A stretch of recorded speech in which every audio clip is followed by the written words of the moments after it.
This module is about electrostatics, fields, and forces. It's the basis for virtually everything we're going to talk about in this course. Electricity can be thought of as, or electrostatics can be thought of as electricity at rest, or static electricity. There's really no current flow. We call the name given to a fundamental quantity that underlies all these electrical phenomena, we call charge. There are only two types of charge, and we've labeled them positive charge and negative charge. Could have labeled them anything. We could have labeled them plus and minus, yes and no, but we called them positive and negative. Electrons have a negative charge, and protons, the other charged part of an atom, have a positive charge. Neutrons have no charge. All these charges are exactly equal. So every electron has exactly the same charge. And not only that, but every proton has the opposite exact charge. So all protons are exactly alike, and all electrons are exactly alike.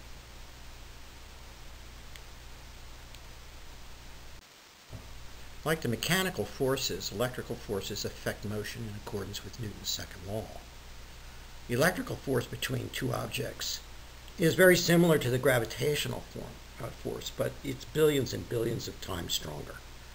In physics, we call the electrical force the strong force, and we call the gravitational force the weak force. Like the force of gravity, the electrical force is inversely proportional to the square of the distance between the two charged objects.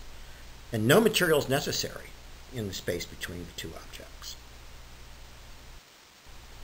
Unlike gravity, which only attracts two objects toward one another, the electrical force can be either attractive or repulsive.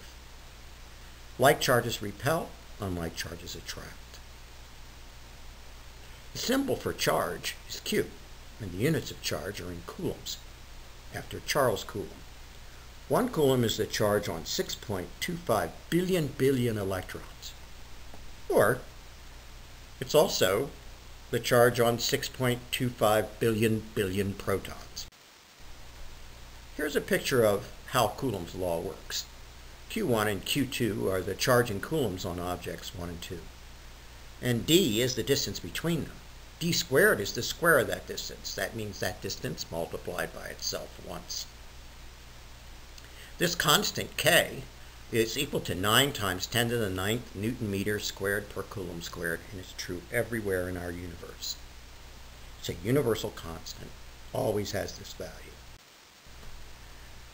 We have an exercise here I'd like for you to read through and try to do. What you're actually doing here is you're calculating the coulombic force between two objects, two electrons, separated by a distance. Turns out that distance is 1 times 10 to the 3 meters, or a millimeter. So just to show you or demonstrate through your own discovery and calculation that the charge force, the electrostatic force, is much, much greater than the gravitational force. And you'll get to use your powers of 10 and your scientific notation in this exercise. Charge on an individual electron or proton can't be created, changed, or removed. For that matter, electrons and protons can't be created, changed, or destroyed. Therefore, total charge in a closed system can't be created, changed, or destroyed. We say that electrostatics is therefore a quantum-based phenomenon.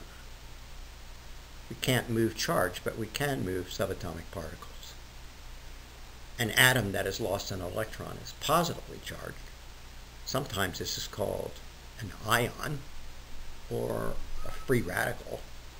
And an atom that has gained an electron is negatively charged. Protons generally don't move between atoms, but atoms move. They move in chemical reactions.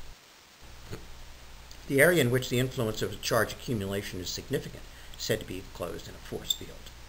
The intensity of such a field at any point is the ratio of the magnitude of the electric force to a unit charge at that point. An electric field, like the electric force, is a vector quantity having both magnitude and direction.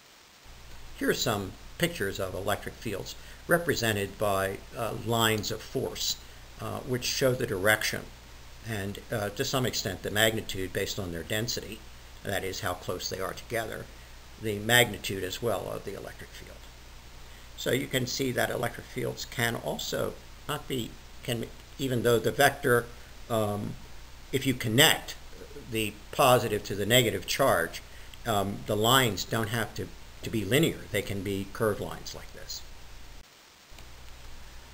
Electrical potential energy is the energy stored when I bring a charge, when two charges together. It's like pulling back on a slingshot or cocking a plunger gun. The force on charge Q is K Q1 Q2 over D squared. So work is done, and work is normally the product of force times distance. So the distance through which the force acts.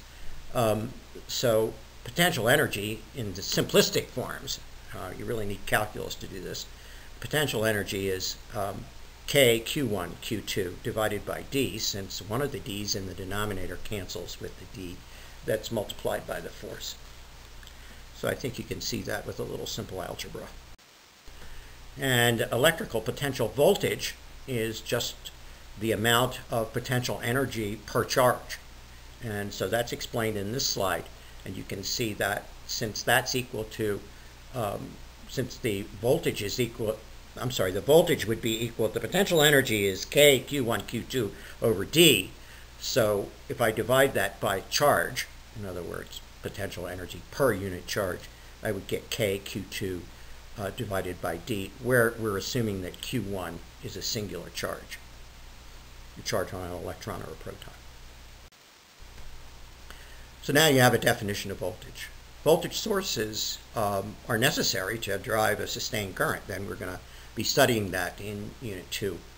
The most easily understood and most common voltage source is these days is the direct current DC battery, and your home's probably full of them, and sometimes my pocket's full of them.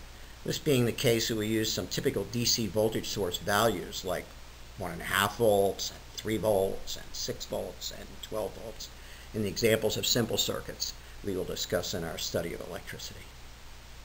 Hope you've enjoyed this presentation.